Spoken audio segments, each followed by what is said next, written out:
Today, I'm going to talk about youth sports. I'm going to talk about the effects sports have on a child's development, the influence coaches and parents have on a child's growth, and how the formation of anxiety and perfectionism can affect a child in sports. According to the role of sports in youth development, sports builds social competence, which contains emotional, social, and behavioral aspects. Social competence can be built in a variety of ways. One way is by communicating with teammates and coaches. It helps to teach them the appropriate conduct and also manage their emotions based on their environment or situation. One good point this article makes was that children learn lessons from their coaches, which could help them build self-confidence. For instance, if the child isn't playing the whole game, then the child is taught by the coach that there are other players on the team who need playing time as well. Self-confidence is also established due to youth sports. As an athlete becomes more experienced in their sport, they are able to become more successful, thus leading to a higher self-confidence. This article also points out that youth participation in sports correlates with a reduction in improper behavior. There is noted a lower percentage of dropouts for those who play sports. High school dropouts, that is. Most sports teams have grade requirements to play on teams, which motivates them to keep up with their grades. Sports help a child learn communication skills due to interactions with others. Sports also help children make decisions under pressure, and the most important thing is that it teaches a child how to have fun. Next, we're going to take a look at the influence that a coach and parent can have on a child, which in turn can affect that child's sports performance. One interesting article applied Diana Baumrin's 3 parenting styles to coaching. The 3 parenting styles are permissive, authoritarian, and authoritative. According to Brenton, Hill, and Ward, a permissive coach would not necessarily establish any rules for the athlete. They would allow the athlete to make their own choices and try to avoid putting stress on them. This type of coach is seen as more of a friend or ally as opposed to authority figure. An authoritarian coach is the type of coach who expects too much out of their athlete and creates a lot of rules and guidelines for them to follow. A authoritative coach is very encouraging. They set rules but give their athletes the independence to make their own choices. A study was carried out by Brenton, Hill, and Ward to see which coaching style was more beneficial for youth athletes. The results concluded that permissive coaching did not have a notable effect on athletes' development in sports. Authoritative coaching was shown to be the more effective coaching style. This is due to the fact that these coaches listen to their athletes instead of demanding them to do everything and making decisions for them. Children felt less pressure with these types of coaches and felt more comfortable around them. Another important aspect to look at is the influence of parents. One interesting study was done by Kidman, McKinsey, and McKinsey, which found that comments made by parents were 47.2% positive but 34.5% negative. Gregory Fitz discussed Little League parent syndrome, which is when parents act disruptive and harsh towards their athlete or others around at sporting events. These parents make sports unpleasant for their child and can cause them to be afraid of making mistakes and upsetting their parents. These types of parents increase the risk of a child suffering from sports-related anxiety, which is what we're going to talk about next. According to the article by Grossbard, Smith, Small, and Cumming, many children discontinue their participation in sport as a decline in participation occurs after 10 and continues throughout adolescence. This discontinuation in sports, in many cases, is due to anxiety. High pressure put on athletes by themselves, coaches, or parents can become too much for athletes to take. Further increases in anxiety can lead to a decrease in pleasure in the sport. Anxiety can lead to an athlete having a decrease in self-esteem and can also harm their performance. The individual is so afraid to make a mistake that they are not performing to the best of their ability. According to Fullerton, symptoms of anxiety consist of, but are not limiting to, raging heartbeat, difficulty breathing, paralyzing terror, nervousness, shaking, stress, heart palpitations, dizziness, lightheadedness, nausea, trembling, sweating, shaking, chest pains, and fear. Anxiety breaks down into two components, which are cognitive and somatic. Cognitive anxiety is the psychological components and involves setting high expectations on oneself and having feelings of distress or unease. Somatic anxiety deals with the physical effects that happen to our body due to arousal. For instance, this could be what we mentioned earlier, such as nausea, shaking, rapid heartbeat, and the list goes on. In other words, somatic anxiety is the physical effects anxiety has on the body. One way for coaches to help athletes with their anxiety is to motivate them to partake in deep breathing exercises. According to Shauna Taylor, muscle relaxation exercises is also beneficial for reducing anxiety before a sports competition. Helping an athlete to remodel the way in which they think is very helpful as well.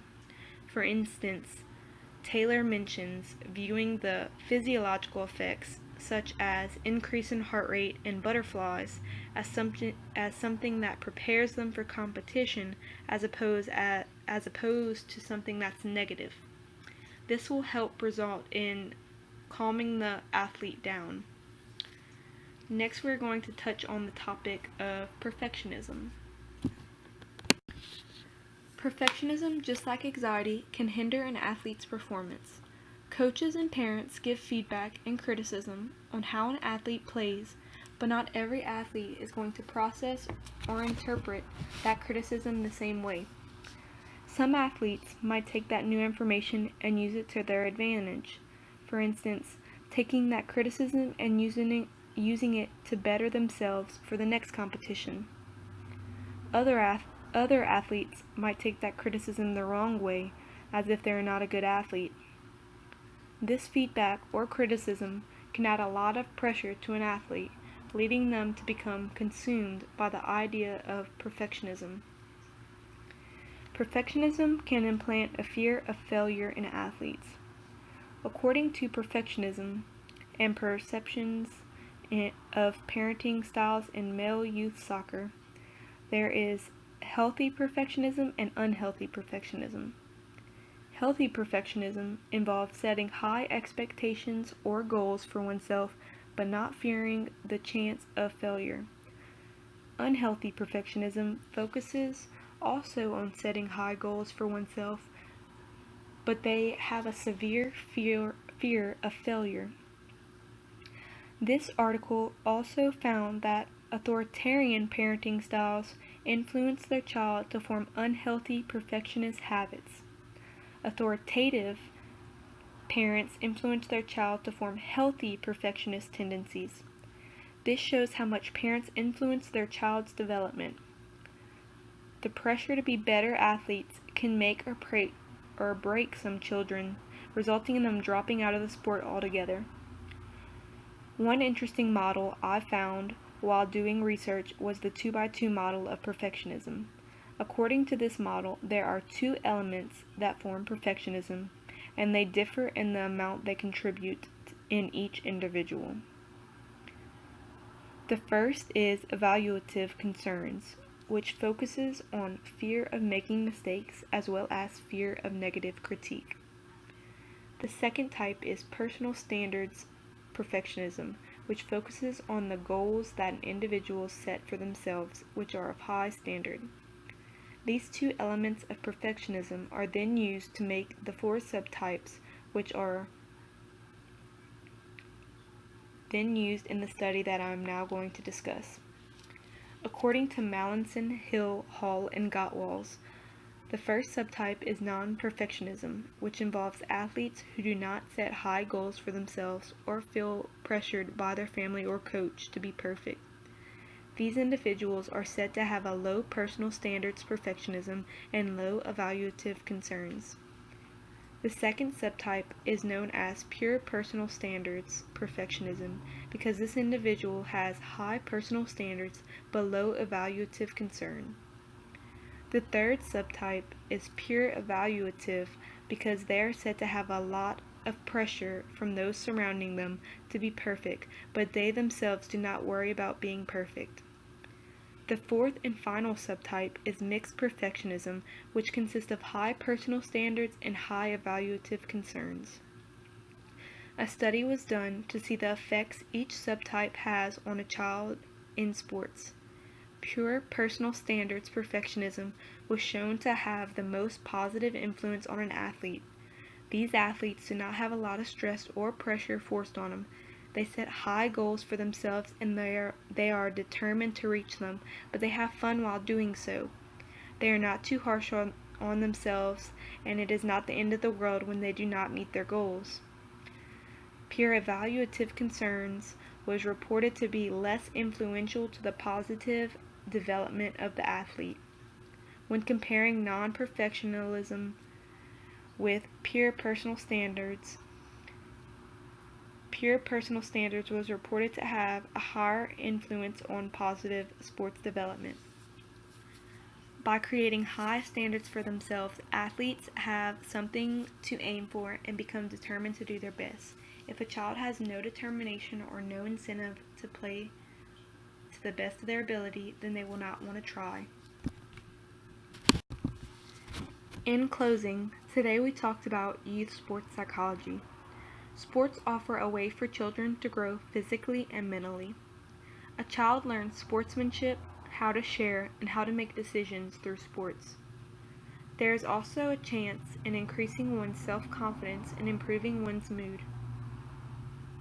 Children have a chance to learn life lessons such as you have to work hard for the things that you want in life.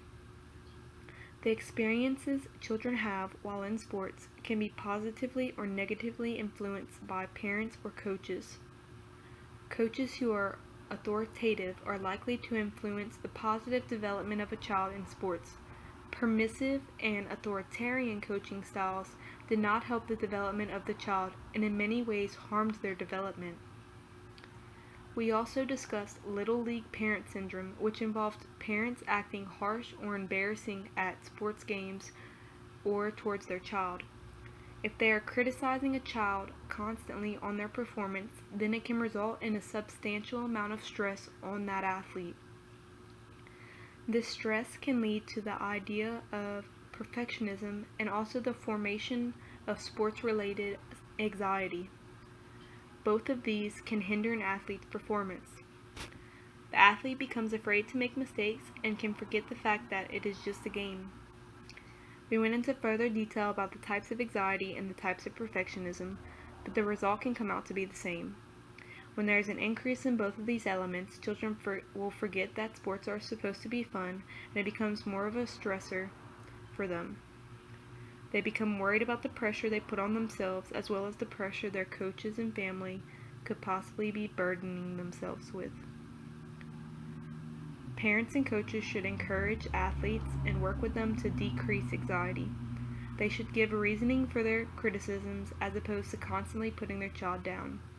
I am sure that many individuals have seen those parents at the t-ball field that take the game too seriously.